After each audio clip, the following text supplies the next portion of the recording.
بسم اللہ الرحمن الرحیم۔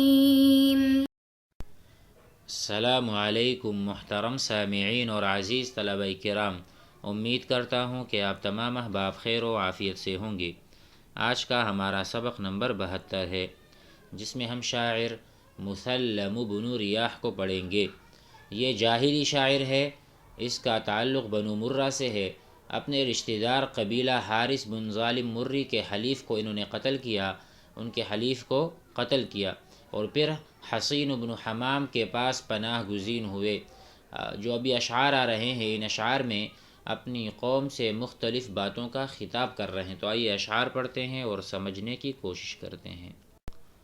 وقال المسلم ابن ریاح ابن ظالم المری من مبلغ عني سنانا رسالة وشجنة أن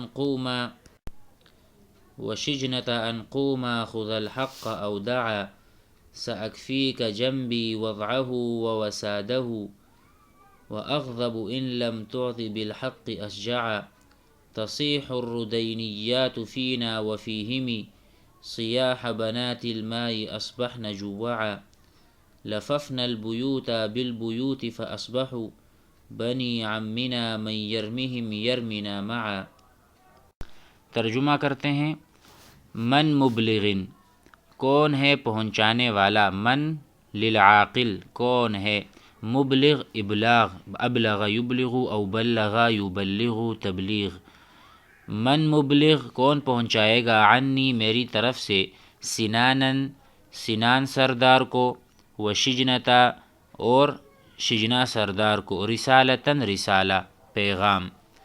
کون پہنچائے گا پیغام سنان اور شجنا سرداران کو یا سرداروں کو، ان قوما کہ تم دونوں کھڑے ہو جاؤ، خذا الحق حق کو لینے والے بنو، او دعا یا چھوڑ دو۔ انا ترکت انت تدعو، انت تدعو هذا الامر، آپ یہ کام چھوڑتے ہیں، انا ادعو هذا الامر، انا ادعو هذه الغابہ، میں یہ جنگل چھوڑ رہا ہوں، فہکذا ودع یدعو۔ فہنا قال ان قوما کہ تم دونوں کھڑے ہو جاؤ، خذا، خذا تثنیہ ہے خذ، اخذا یاخذ الامر منہ خذ، خذا تم دونوں لے لو، الحق او دعا یا چھوڑ دو، ساکفیک جنبی وضعہ ووسادہ، دونوں میں سے ہر ایک سے خطاب کر رہے ہیں اور کہہ رہے ہیں میں اپنے پہلو کے لیے، یعنی اس کو رکھنے اور تکیہ اور سہارا دینے کے لیے کافی ہوں۔ اس سے مراد یہ ہے کہ تمہاری مدد کی ضرورت نہیں، لیکن اگر تم نے قبیلہ بنو شجع کو یا بنو اشجع کو اس کا حق نہیں دیا تو میں سخت ناراض ہوں گا۔ دیکھو،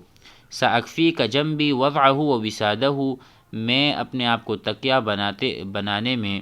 کوئی ہچکچاہٹ نہیں محسوس کروں گا، بلکہ میں تمہارا ساتھ دوں گا، یا میں کافی ہوں کہ میں بھی ان کا ساتھ دوں۔ وَأَغْضَبُ، اور مجھے غصہ آتا ہے، إِن لَمْ تُعْطِ، اگر آپ نہیں دو گے، بالحق حق، اشجع قبیلہ اشجع کو، یعنی مراد یہ ہے کہ تمہاری مدد کی ضرورت نہیں، سأکفی کا میں کافی ہوں، سأکفی کا میں آپ کے لیے کافی ہوں، جنبی میرا جو کیا کہتے ہیں میرا پہلو یا میری معاونت، میری نصرت کافی ہے، لیکن وَأَغْضَبُ مجھے غصہ آتا ہے، إِن لَمْ تُعْطِ اگر آپ نہیں دو گے، بالحق حق کو، اشجع قبیلہ اشجع کو۔ تصیح الردینیات فینا وفیہم، الردینیات یہ ہے ردینی نیزے، ردینی نیزے کسی بھی یعنی ردین قبیلے کی طرف یہ منسوب ہیں، وہ نیزے جو ردین نے بنائے ہیں یا وغیرہ، کہہ رہے ہیں تصیح الردینیات، ہمارے اور ان کے درمیان ردینی نیزے اس طرح شور مچائیں گے، صیاح بنات الماء، بنات الماء سے مراد مینڈک ہیں، جس طرح پانی کے مینڈک یہ آواز نکالتے ہیں، اسی طرح جو ہمارے ردینی نیزے ہیں وہ بھی تصیح چیخ رہے ہیں، صاحا چلانا، یا صاح الرجل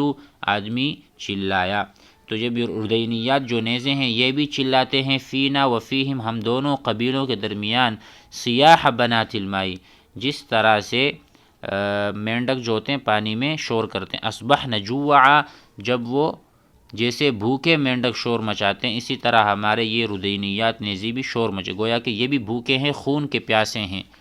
ہمارے درمیان جنگ بھی چھڑ سے۔ جوعا جمع جائع، جائع اور جوعان کہتے ہیں بھوکے آدمی کو۔ لففنا البیوت بالبیوت فاصبحوا، آخر میں کہہ رہے ہم نے اپنے گھر اور ان کے گھروں، اپنے گھروں کو ان کے گھروں سے ملا دیا۔ لفا جمع کرنا، ملانا۔ لففنا ہم نے جمع کیا البیوت اپنے گھروں کو بالبیوت دوسرے گھروں سے فاصبحوا تو ہو گئے، تو اب وہ ہمارے چچا زاد بھائی ہو گئے، جو ان کو تیر مارے گا وہ ہم سب کو تیر مارے گا۔ فاصبحوا بنی عمنا ای ابناء العم، چچا زاد بھائی یا چچا جیسے بیٹے ہو گئے وہ کہ ہمارے وہ چچا زاد بھائی ہو گئے۔ من یرمہم جو ان کو مارے گا، من جو کوئی بھی، یرمہم رما یرمی، وَإِذَا رَمَيْتَ وَمَا رَمَيْتَ إِذْ رَمَيْتَ وَلَكِنَّ اللَّهَ رَمَا، وَمَن یرمہم جو اس کو مارے گا، یرمینا گویا کہ اس نے ہم سب کو ایک ساتھ تیر مارا ہے تو ہم ان کے ساتھ کھڑے ہیں۔ سأکفیک، امید ہے اشعار سمجھ میں آ گئے ہوں گے، آگے بڑھتے ہیں مزید۔ وقال الحسين ابن حمام المري فقلت لهم يا آل ذبيان ما لكم تفاقدتم لا تقدمون مقدما مواليكم مولى الولادة منهم ومولى اليمين حابس قد تقسما وقلت تبين هل ترى بين ضارج ونهي الأكف صارخا غير أعجما من الصبح حتى تغرب الشمس لا ترى من الخيل إلا خارجيا مسوما عليهن فتيان كساهم محرق وكان إذا يكسو أجاد وأكرما۔ وقال حسين بن حمام او حمام المری، حمام، ان اشعار کا پس منظر سمجھ لیتے ہیں کہ قبیلہ بلا ابن غنا یا بلی ابن غنا کہ ایک آدمی نے ایک قوم کے کسی شخص کی ناک کاٹ دی، ان کے قوم میں سے دوسرے قوم کے آدمی کی ایک ناک کاٹ دی اور پھر بھاگ کر بنو مرہ کے ہاں پناہ گزین ہوا۔ قبیلے والے اس کی تلاش میں نکلے، تلاش کرتے کرتے بنو مرہ کے ہاں اس کو دیکھ لیا۔ بنو مرہ سے انہوں نے کہا کہ اسے ہمارے حوالے کر دو، لیکن بنو مرہ نے یہ کہہ کر انکار کر دیا کہ اس آدمی سے تمہارے قبیلے کا کوئی تعلق نہیں ہے۔ بنو بلا ابن غنی نے کہا کہ تم اس بات پر حلف اٹھا سکتے ہو کہ اس کے ساتھ ہمارے قبیلے کا تعلق نہیں۔ بنو مرہ نے حلف اٹھا لیا اور نتیجتاً اس کے درمیان جنگ شروع ہو گئی۔ ذیل کے اشعار الشاعر اپنے قوم بنو مرہ کو جنگ کے لیے ابھار رہا۔ فقلت لهم، میں نے بنو مرہ سے کہا، اپنی قوم سے۔ فقلت لهم ای لبنی یا آل ذبیان ما لکم، میں نے ان بنو مرہ سے کہا کہ اے آل ذبیان تمہیں کیا ہوا، ما لکم تمہیں کیا ہوا ہے، ما الذی اصابکم تفاقدتم لا تقدمون مقدما، کہتے ہیں تم ایک دوسرے کو گم کر دو۔ تفاقدتم، فقدا مفقود، فقید معنی یعنی مفقود جو مرا ہوا ہو یا موت کے قریب ہو یا مر گیا ہو۔ تفاقدتم تم ایک دوسرے کو کھو دو، اگر ایسا ہوا تو کہتے ہیں گم کر دو کہ تم آگے نہیں بڑھتے۔ لا تقدمون لا تتقدمون مقدما آگے نہیں بڑھ رہے، ٹھیک ہے، یہ مصدر من غیر لفظی ہی۔ لا تقدمون مقدما یعنی تم آگے کیوں نہیں بڑھ رہے، کیوں بزدل بنے بیٹھے ہو۔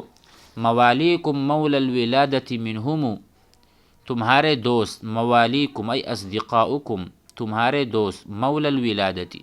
تمہارے دوست مددگار، چچا زاد بھائی اور تمہارے حلیف بھی ہیں،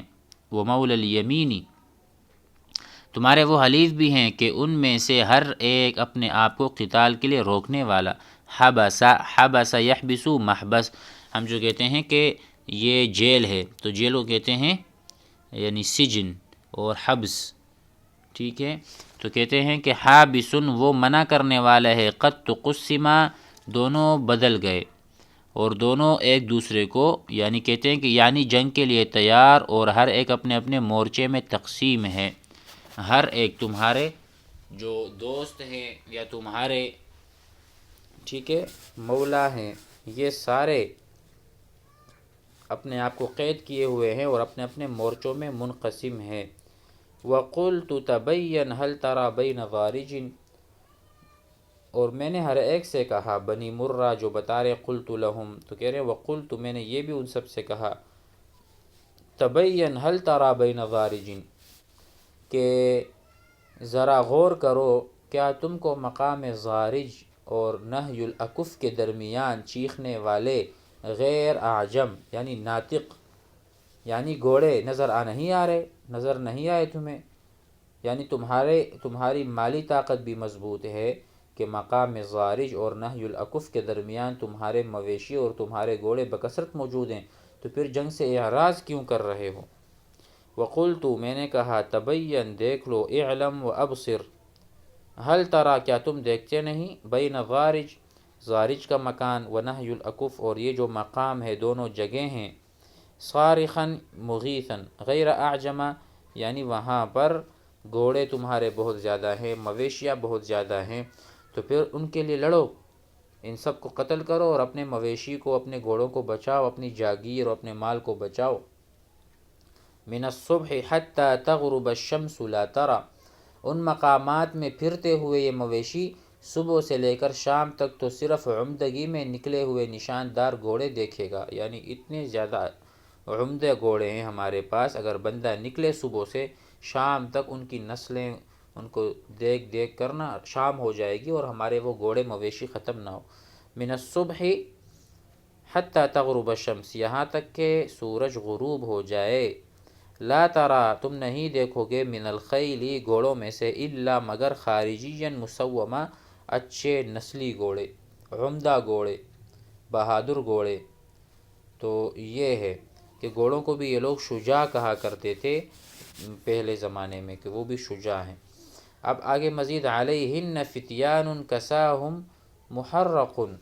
ان گھوڑوں پر ایسے جوان ہوتے ہیں، علیہن ای علی الخیل، علیہن ان کے اوپر سوار ہیں، فتیان جمع فتا، فتا کہتے ہیں جوان کو، فتیان یعنی بہت سارے جوان ہیں، کساہم محرق ان کے اوپر ایسے جوان ہیں جو محرق بادشاہ نے ان کو پہنایا، ان کو ایسے جوڑے محرق بادشاہ نے پہنائے ہیں.